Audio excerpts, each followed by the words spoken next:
Tá bom, tá bom. Posso tirar mais? Pode, Posso? tá distante. Estou bem distante, né? Tá bom. Muito boa noite. De vez em quando eles me chamam aqui, quando eles não conseguem outra pessoa, aí eu venho, tá bom? Então, fiquem tranquilos. Confiança. Vamos levantar aqui um pouquinho e escuta melhor aí em outros lugares, né? Isso. Que bom, ótimo. Então nós vamos falar lá do Fonte Viva, um livrinho maravilhoso. Ele não tem essa capa preta aqui, normalmente ele é de outra capa, agora ele está um pouquinho maior, é da Federação Espírita Brasileira.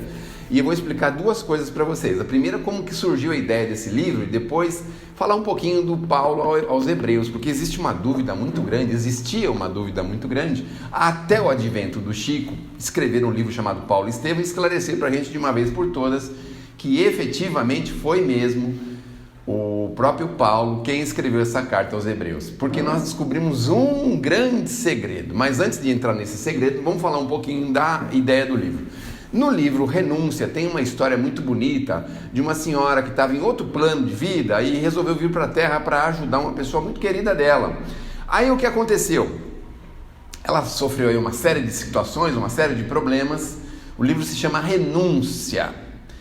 Quem quiser assim se renovar, se modificar mais rápido que uma academia, mas aí é renovação mental, né? Assim, uma força mental que a gente vai ganhar. Leia esse livro Renúncia, porque a Alcione dá um show de vida, um show. Aí ela vai lá na frente, não vou falar muito sobre o livro, porque não é o nosso tema de hoje, mas ela vai lá na frente e reencontra-se com o pai, que o pai foi desviado dela quando ela era jovenzinha, criança. E aí o pai realiza uma vez por semana o tal do culto do evangelho no lar. Ele segue os preceitos do padre Damiano, e o padre então orienta que ele deveria fazer esse culto do evangelho para se manter próximo aos ensinos de Jesus. Então já aí começa a primeira recomendação. A segunda recomendação foi a seguinte: bom, o padre Damiano é o Emmanuel quem escreveu isso aqui, viu? É o próprio Emmanuel, é uma das reencarnações dele. Aí um dia a Alcione vai trabalhar na casa do pai, que ela não sabe que é o pai, e aí eles vão fazer o estudo do evangelho. Quando chega lá, eles pegam o Novo Testamento e leem um capítulo do Novo Testamento. Muito bem. Alcione, com muita delicadeza, com muito amor cristão, fala: mas meu senhor, não seria interessante que nós aprendêssemos a mergulhar profundamente nos versículos antes de adentrarmos aos capítulos?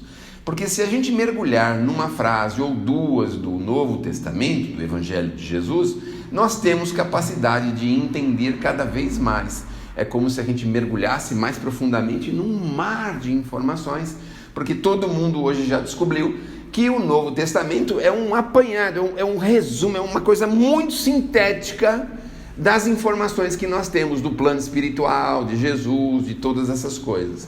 E aí ela dá essa sugestão, e o padre Damiano está lá muito esperto, né? Ouviu, prestou atenção, achou interessante, e aí eles passaram a ter essa reunião que era de leituras de versículos apenas do Novo Testamento.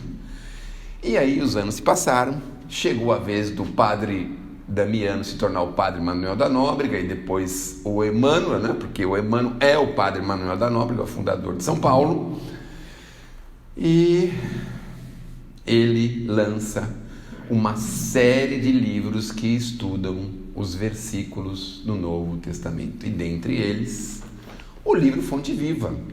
No livro Fonte Viva nós temos pequenos versículos estudados pela ótica cristã, nas palavras do companheiro espiritual, do mentor espiritual do Chico, do Emmanuel.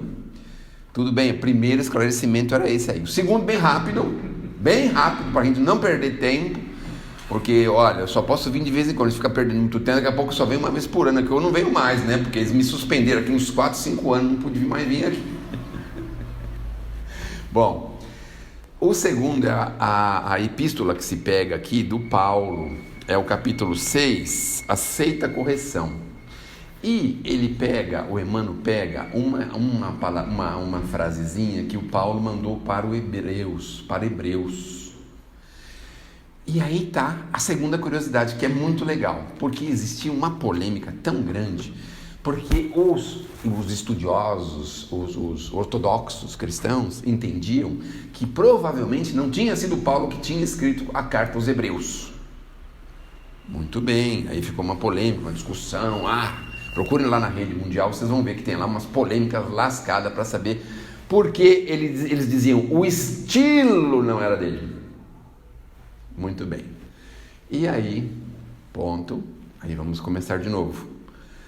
E aí, depois que o Chico trouxe, além do Renúncia, ele trouxe um livro chamado Paulo e Estevão. O negócio aqui é assustador. Quanto mais perto, mais alto, hein? Ó, meu Deus do céu. Muito bem. Paulo e Estevão. E aí o que acontece? Paulo vai preso. Lá na frente do livro tem uma série de informações preciosíssimas. Agora que você ganhou a força pela Alcione, agora você vai ganhar a resistência com Paulo. Olha aí, resistência e força. Na academia tem isso, né? Imagina, 60 anos querer inventar essa história de academia, só pode estar meio fora do eixo, né? Não é possível, né? Mas enfim, o Emmanuel diz pra gente que Paulo se dedicou a escrever uma carta para o seu povo, para os hebreus. Então ele confirma que foi Paulo quem escreveu. E aí, alguns outros estudiosos descobriram um negócio muito legal. A maioria das cartas o Paulo ditava para alguém escrever. Mas a carta aos Hebreus ele fez questão de escrever pessoalmente, porque foi de onde tudo surgiu na sua vida, não é? Ele tinha sido lá um grande doutor da lei dos Hebreus, e isso deu lá uma série de aventuras na vida dele, e aí ele chegou no limiar da vida e pensou: eu vou escrever uma carta para o meu povo. E escreveu essa carta aos Hebreus. Tudo bem? Segunda curiosidade. Mas aí, o que o Paulo fala nesta passagem? Ai, meu Deus do céu. Aceita a correção. Quem é que gosta de ser corrigido? Ninguém, né? Nem eu. E quando é meu filho que me corrige, então, quero morrer de catapora. E quando é alguém na rua, um transeunte. E quando é uma pessoa em situação de rua que te corrige. Mas a gente, nossa, meu Deus do céu, a gente não aguenta, né? Mas o Paulo fala aqui. Talvez a gente não consiga ler aqui por causa do ambiente lusco-fusco. Ambiente lusco-fusco, essa eu aprendi também. Lusco-fusco é meio escuro, meio claro, né? É do meu tempo, mas eu não sabia desse termo aí. Ele diz assim: na verdade, toda correção no presente não parece ser de gozo, senão de tristeza, mas depois produz um fruto pacífico de justiça nos exercitados por elas. Então, a primeira recomendação é que a gente aceite a correção. Aceita! Larga de ser cabeça dura. Aceita. Aí a gente vai pensar: eu merecia a correção? Não porque eu sou melhor que todo mundo, mas eu vou pensar um pouquinho. Normalmente a gente é assim, né? A gente se sente assim, o must do must, né? Quantos seguidores você tem? Eu tenho 70 milhões. E você? Olha, os meus seguidores são muito classificados. Somos só em 6, são os meus filhos e eu. E a gente se acha melhor do que aquele que tem 70 milhões, não é mesmo? A gente é assim, tem um tchan assim de vaidade, de orgulho, não aceita nada que alguém possa nos fazer corrigir, não é?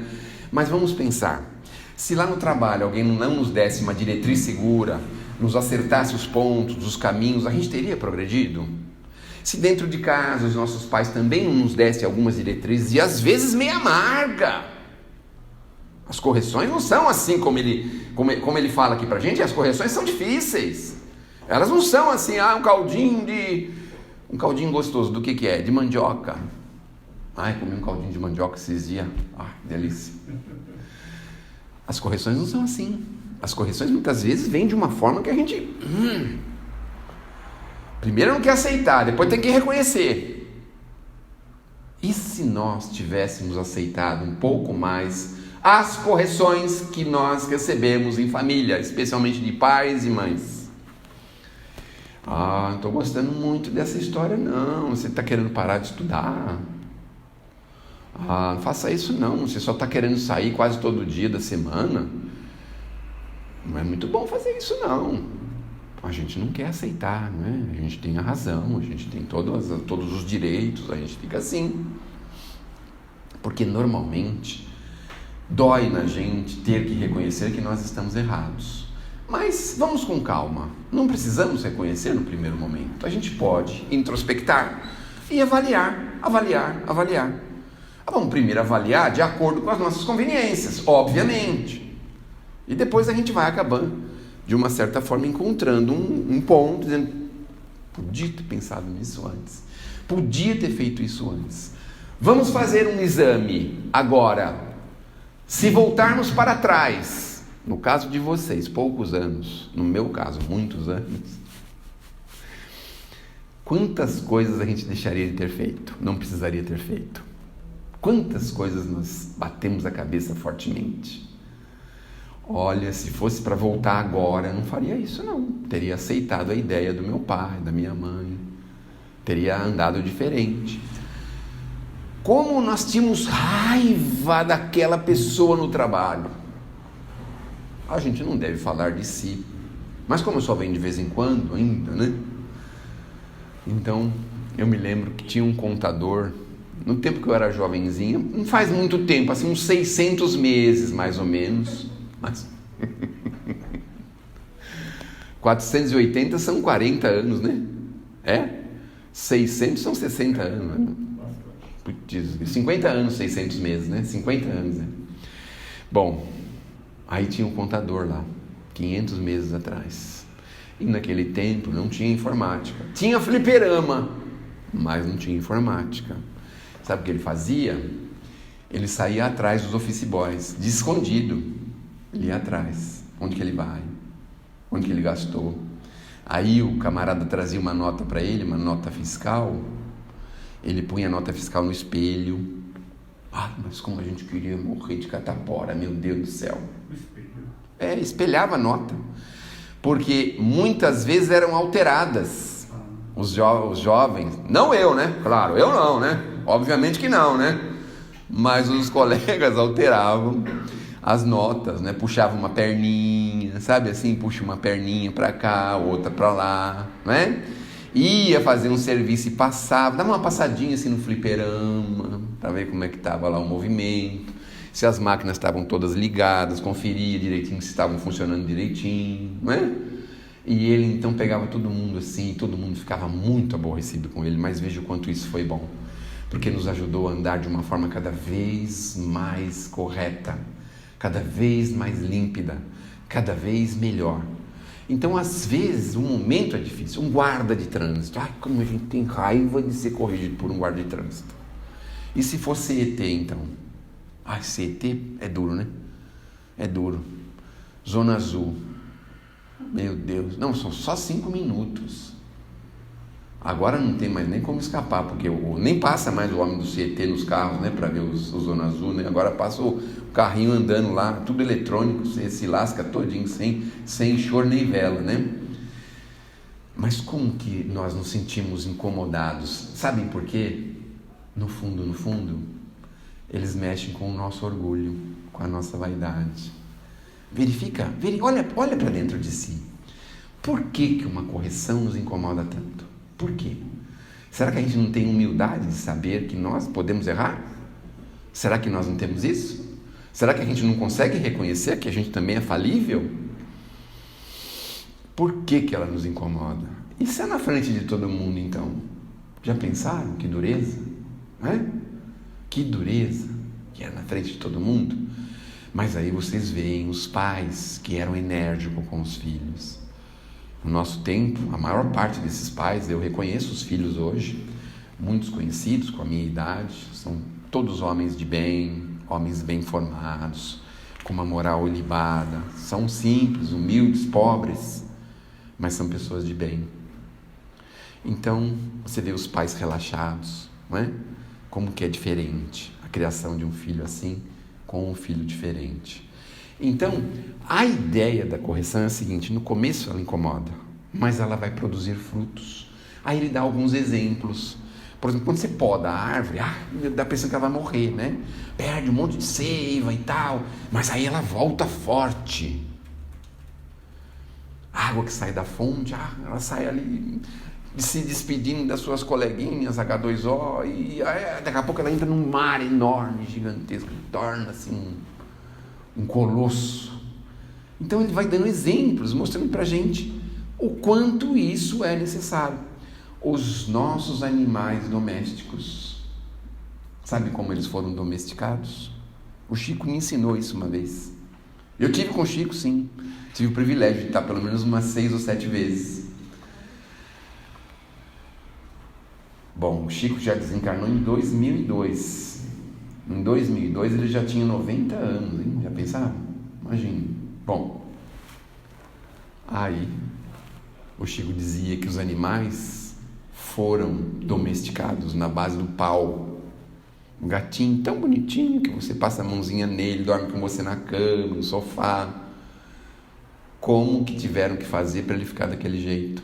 E os cachorrinhos, então? E os cachorrinhos? Hoje a gente já não aceita isso. A gente fica tocado com a crueldade aos animais, né?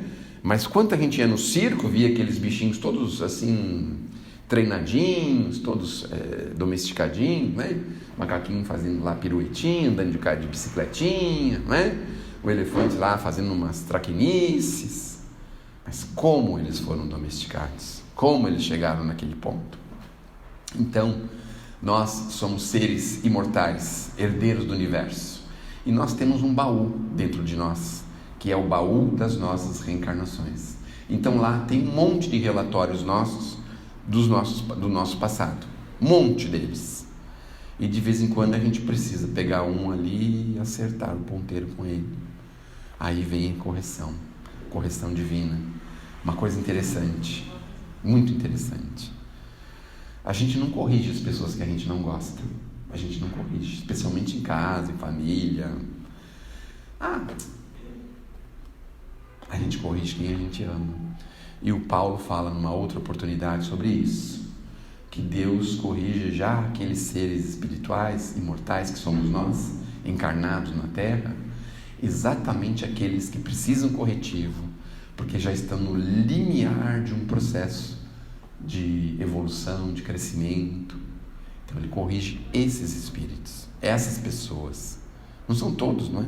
Porque a gente vê tantos espiritinhos tão mal criadinhos andando por aí, não é? Mas Deus, nosso Pai, nos corrige aqueles que são reservados para isso. E olha, não corrige todo mundo assim com essa energia, não. Ele corrige só os predestinados, só os preparados. Então, se nós estamos vivendo um drama, uma dificuldade, um problema, se estamos num conflito muito grande em casa, no trabalho, em família, enfim, se nós estamos sentindo uma corrigenda maior, rendamos graças. Primeira coisa. Segunda, será que nós não precisamos mesmo desse corretivo? Pensemos assim. E se nós aplicarmos esse corretivo por um tempo, será que isso pode ser bom para a gente? Outro dia uma senhora falou assim, você bebe aí veneno, né? Eu bebo veneno todo dia. Se você parar de beber veneno, quem sabe a sua pressão não diminui um pouco? Pode ser uma coisa interessante. Fazer um teste, né? Fazer um mês, 1º de junho ou 1º de julho. Vamos ver se isso ajuda. Quer dizer, releva, dá importância. Às vezes a gente recebe um corretivo sem saber exatamente como que ele chegou até nós. A gente recebe um corretivo. É muito interessante isso. Vocês já devem ter passado por isso, né? De repente uma pessoa na rua te fala alguma coisa. Fala, pessoa doida, né? Mas no fundo ela estava te dando uma dica que você nem tinha pensado. Não é mesmo? Então, aceitemos a corrigenda, aceitemos o corretivo, porque Deus corrige aquele que Ele o ama, que já está em condições de receber muito mais amor, e corrige também a todos nós, para que todos nós possamos um dia estar na Tua presença, porque não estamos fadados às coisinhas materiais da terra. De vez em quando a gente fica meio confuso, né? Nossa, tem que ganhar dinheiro, comprar apartamento, comprar carro, casa na praia. Daqui a pouco a gente vai embora. Aí eu estou pensando nisso. Qualquer momento eu posso ir embora. Qualquer momento. Meu Deus. Eu fiquei 50 anos para poder comprar um carro. Agora eu vou ter que ir embora. Já assim, nem usufruir direito. Meu Deus do céu. Acabei de pagar a casa agora. Mas agora eu já tenho que ir embora. Meu Deus do céu. Olha só. Como é que é, né? Então, relevemos, pensemos e aceitemos a corrigenda. É o que a lição nos mostra hoje. E vamos terminar com uma pequena poesia. Sei que ninguém está aguentando mais. Essa ladainha lascada. Deus que me livre, né? Mas vamos só terminar com uma poesia, porque os espíritos diziam assim: bom, Sérgio, você só fala bobagem, então faz uma poesia espiritual que pelo menos se aproveita alguma coisa, né? Então, peço licença a vocês para aproveitarmos um pouquinho com esta poesia. A Alta de Souza é um espírito que tem sonetos, 2 quartetos e 2 tercetos. É coisa muito compacta, muito resumida e muito bonita. E ela tem ali algumas poesias que vão na direção da caridade, vão chamando a atenção da gente para algumas coisas. Nós estamos vivendo assim, um momento assim, meio turbulento, alguns de nós estamos meio perdidos, não é? A gente pensa que a vida é só matéria de vez em quando, não pensa? Com esse negócio da gente ter que usar máscara, tomar remédio, vacina toda hora. A gente pensa que a vida é só matéria. Chegamos a esse ponto, se eu desencarnar, só matéria, acabou tudo. E aí, ela diz assim pra gente: escuta, meu irmão, pelo caminho da miséria terrestre há muitas dores. Muito fel, muita sombra, muito espinho. Entre falsos prazeres tentadores. Há feridas que sangram, há pavores, de órfãos sem lar, sem pão e sem carinho. Confortemos os pobres sofredores, almas saudosas do celeste ninho. Jesus há de sorrir com o teu sorriso, quando faças no mundo, aqui na terra, entre nós, quando faças no mundo o bem preciso, pelos que sofrem em desesperação. Parentes. A gente sempre tem alguém que a gente pode socorrer. Em família, amizade, amigos. Sempre tem. Todo bem que plantares nesta vida há de esperar. Te esperar. Olha lá, ó. Tu fala céu, né? Se fosse no Japão, tinha que ser assim, né? Há de esperar tua alma redimida nos caminhos de luz e perfeição. Que Deus nos abençoe, que Jesus nos ilumine. Olha, não desanime, viu? Na próxima semana, pessoas muito capacitadas